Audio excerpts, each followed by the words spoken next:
আছে মোটামুটি। আচ্ছা, আর আপনার গোড়ালির ব্যথাটা? এই দেখো, কথা ঘুরাবে না। যেটা আমি জিজ্ঞেস করছি সেটার উত্তর তুমি দাও। আরে মা, আমি কথা বলাচ্ছি না। দেখুন, আমার উপরে এখন যখন এতটা প্রেশার, আমাকে তো এটা করতেই হবে। আমাকে কাজও করতে হবে, অফিসও সামলাতে হবে, আমার ঘরের কাজও সামলাতে হবে। আর আপনি তো সবসময় আমাকেই বলেন, আমার উপরেই আপনার যত আশা ভরসা যে আমি এই ঘর সবসময় সামনে রাখবো। আপনার ছেলের সাথে সাথে আমিও চাকরি করি, আমিও উপার্জন করি, কিন্তু এক্সপেকটেশন শুধু আপনি আমার উপরেই রাখেন কেন?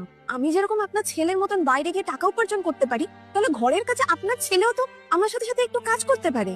কিন্তু তা তো হবে না। সমাজের লোকেরা তো শুধু মেয়েদের উপরে এক্সপেক্ট করে থাকে যে মেয়েদের এক হাতে ঝাড়ু থাকবে আর এক হাতে বই। মেয়েদের এখন এমন অবস্থা হয়েছে, মেয়েরা যদি এখন চাঁদেও যায় না, ঘরের লোকরা বলবে কিছু রান্না বান্না করে তারপরে তুই চাঁদে যাস। আমি একটা জিনিস বুঝে উঠতে পারি না, যে একটা সংসার সামলানোর দায়িত্ব একটা মেয়ের কাছে সবসময় কেন থাকে। তাদেরকে সুযোগটা আসলে আমরাই করে দিই, কারণ দায়িত্বটা আমরাই নিজেরা নিই, তাই তারা এক্সপেক্ট করে।